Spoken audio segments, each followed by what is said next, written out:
Recording. Okay. Sorry, is that still in shot of this? I haven't moved it, have I? No, you're right. Okay. Quickly, I'll just show the time.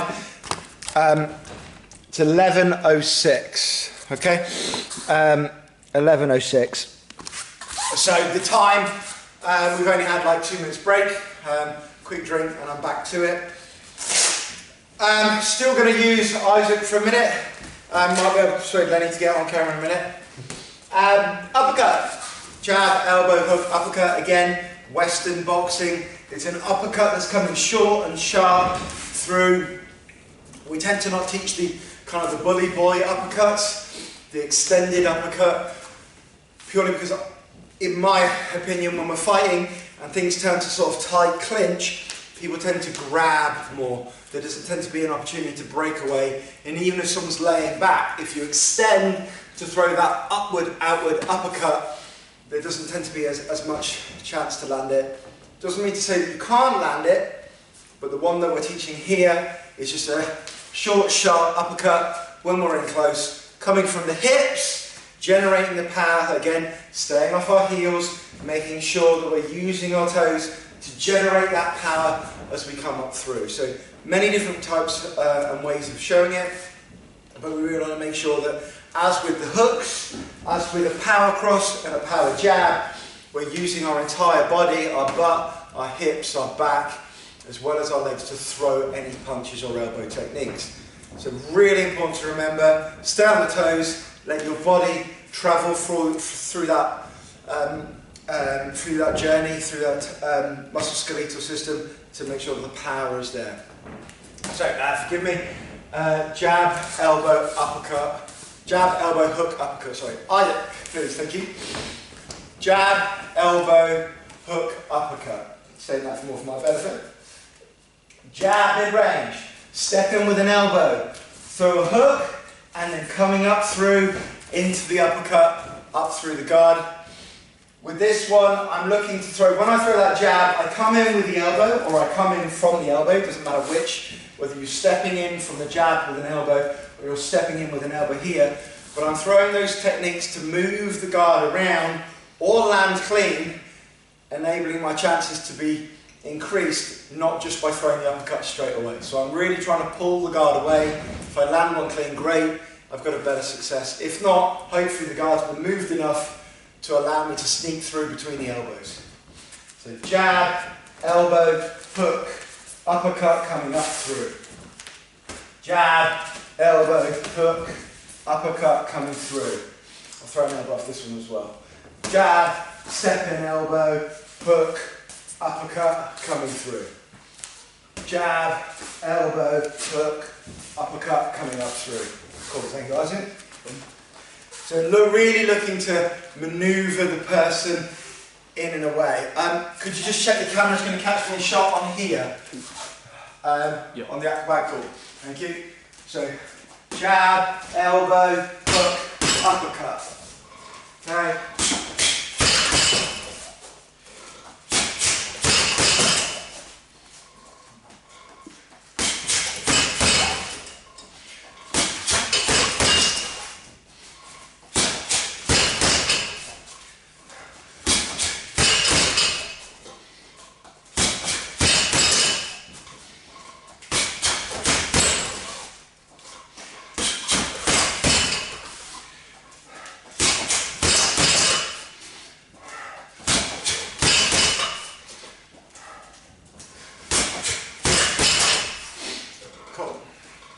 So that's the uppercut, Western boxing style. Right, moving on. The horizontal elbow. So horizontal elbow, again, teaching more of a Dutch style instead of a Thai style from a clinch, or from when we've got like a single collar tie or a double collar tie. We want to try and stay away from that clinch work because, again, in this syllabus, we're focusing mainly on staying on our feet. And with any clinch work, unless you've got experience in grappling, judo, jiu-jitsu, wrestling, etc., it's really important that we need distance management to always be in our mind. So, When we're throwing the horizontal elbow, it's either under the arm, we refer to that one as a cutting elbow, because the elbow comes across the skin and kind of rips or cuts the skin. Or you can bury the wrist or the hand into the body, creating a triangle, and the triangle being the strongest geometric shape. The elbow's not going to go anywhere, so when it meets an immovable object, there's going to be a clash of bone, and if we're aiming high or even mid, that elbow should defeat whatever lays within its way. So, breaking elbow, cutting elbow, whichever one we throw, again, broken record, we want to stay off our heels, on our toes. That way we can rotate with the elbow, allowing our body to come into the movement of the elbow. And the combination we're throwing is jab, elbow, jab. So I wanted to show a jab to get in and a jab to get out, but the elbow doing the damage, so I want to put in distance management as well as damage within this combination. Isaac, pretty please. Jab, elbow, jab. So jab, step in, and then I'm going to push back out, almost into a long guard off that jab. So the second jab is not going to be for power. The first one could be, or it could just be what we did before. I'm setting up a combination, I'm looking for that reaction, I'm kind of pouring my jab towards the person. So it could be power, obviously for the purposes of demonstration with the person, it won't be a power. So I'm setting it up, jab, step in, and step back out with a nice firm jab. That way if they do follow me, I have a locked skeletal system that's going to push me back or push them back.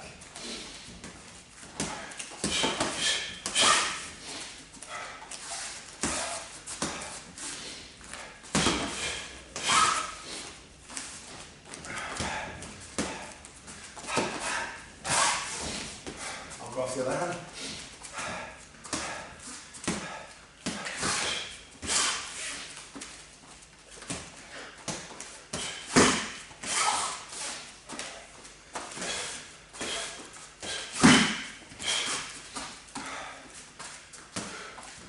I'll just throw one where I step in off the jab.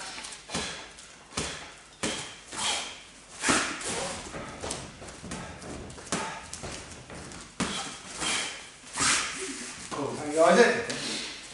So stepping in off that jab and then exiting off the jab again.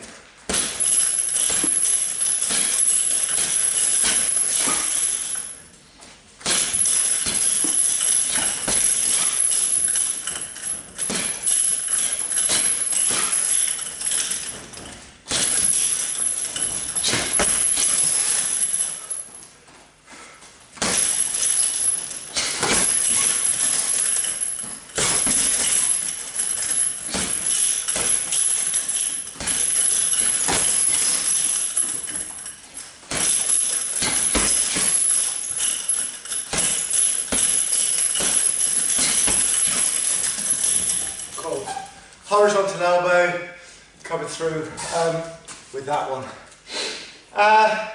Push kick, tomahawk, so focusing on the tomahawk elbow. This one's quite fun to throw because it's a do or die. I'm literally pushing my body weight through into the person that I'm attacking, so I really need to be aware that I'm putting myself in a very dangerous position. Hence why I'm going to set it up off a push kick, and I really want to make sure I land that push kick. If I don't land that push kick and I hit nothing but air, because they've either bananaed, they've stepped back, they stepped off to the side, they've defended the push kick, I do not throw the tomahawk. Because off the tomahawk, when I lunge in, I'm in midair, I'm committed, and if they see me, there is nothing I can do to stop myself diving into trouble. So I must make sure that when I throw the push kick, I feel contact with the person I'm kicking. When I throw the tomahawk elbow, the elbow is going to come up and over my shoulder, around my eardrum, drawing almost like a circle, as if I'm throwing a ball with my elbow, and I'm coming down with my elbow forwards and down, but I want to be really pushing my hips forward as I jump. So from this angle, I'm up and I push my elbow forward. I'm up and I push my elbow forward. Up and I push my elbow forward. Again, I've got to make sure that I feel that contact first. For this one, I'm just going to use Isaac. This one's really hard to demonstrate on the bag, so let me do a couple on the bag. Because it's quite sticky, so you can't really see the technique properly. But with a person, I'm just going to say, Isaac, you can either block with your arms like that fully, because if you block like that, the danger of my partner, if I instruct them to have a high guard, the elbow's going to go through, and I do not want that. So he can either block with the hands up, or he can get out of the way. Let me complete the movement in mid-air. So are you going to block or just get out of the way? So I'm going to throw the push kick, then tomahawk. Push kick, fake it, jump in, and throw the tomahawk elbow. Make sure I feel, and then I'm good to go.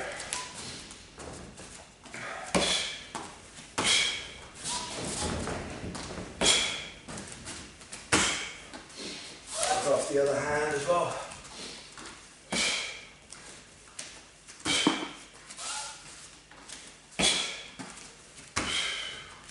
Right, I'll speed it up now. Right, are you ready? I'm going to just go quick.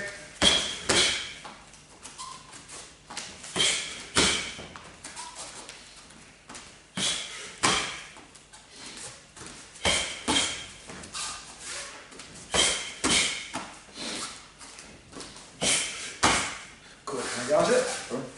So if I go on the bag, you'll just see what I mean by a bit sticky, but it is a bit more realistic, because if I hit the person, I will get stuck on their face or shoulder when I hit.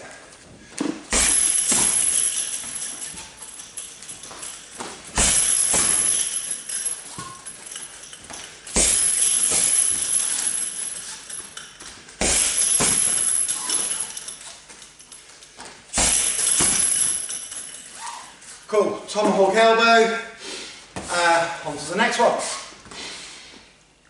Spinning reverse elbow. Okay, I'm going to do this one just on the bag, because if it goes wrong, obviously Isaac's in trouble. So jab, I'm going to throw a hook to miss and rip my elbow round. So like when I said earlier about the spinning back fist, I just do that and I don't need to unchamber my arm. So when I throw a jab, hook to miss, I need to have my rotation going round. When I start my rotation, I'm going to put my feet 180 degrees the other way. So when I come around the other way and I unfurl my elbow and I release the weapon I'm throwing, I know that I'm in line because I'm directly the opposite way. So I know my hips are pointing towards my target. All I've got to do is just lift up and I can check. So I know that I'm going to be right, my footwork's right. When I come to spin, I know that I'm going to hit. I'm still going to look over my shoulder just to double check. And yeah, apologies, this is where the medical notes come in. Because I can't see too well on my right, I'm only going to be spinning on one side. So apologies in advance for seeing spin and reverse techniques off one side. But I'm going to be spinning using my left to see out of my left. When I throw the spinning reverse technique, making sure my elbow comes through and I still whip the elbow, I don't just carry the elbow around and hope that that's enough. I still want to release it and make sure that I'm throwing it with the intent. So yeah, jab, miss, spinning reverse elbow. So jab, hook to miss, whip the elbow round.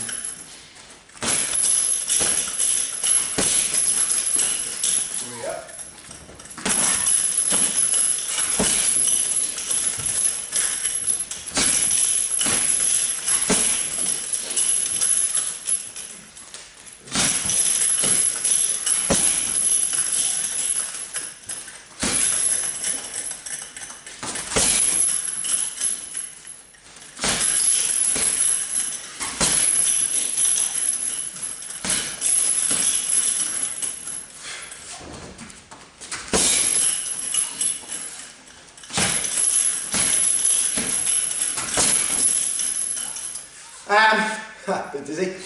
Spinning reverse elbow, making sure that I'm releasing that elbow and not just carrying it around. I really want to jab that elbow straight up when I throw it.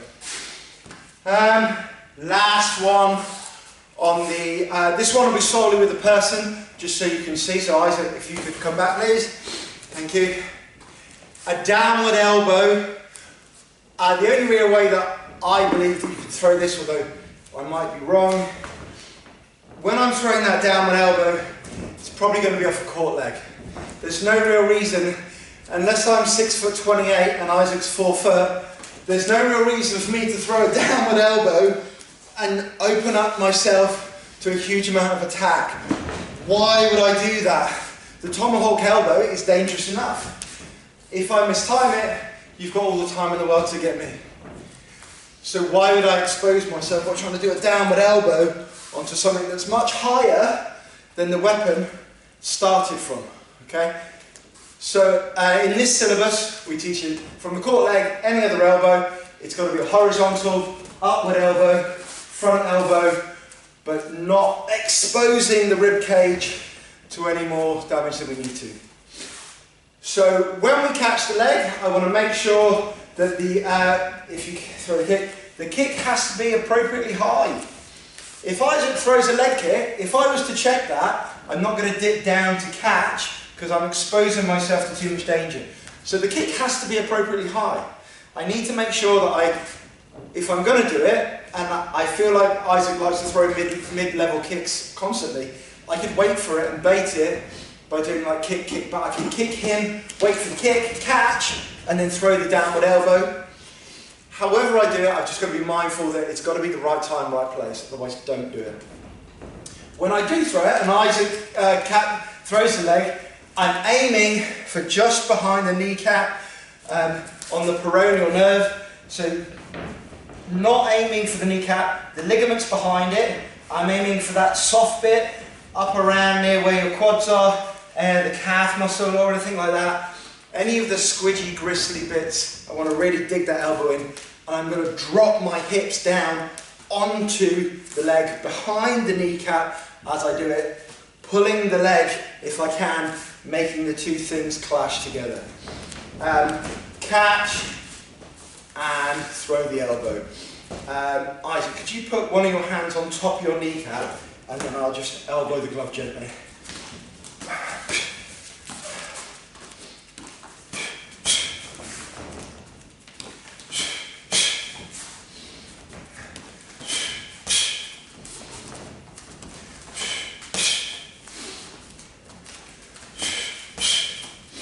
If I don't want to defend the rib, I can step with it and still have the same effect.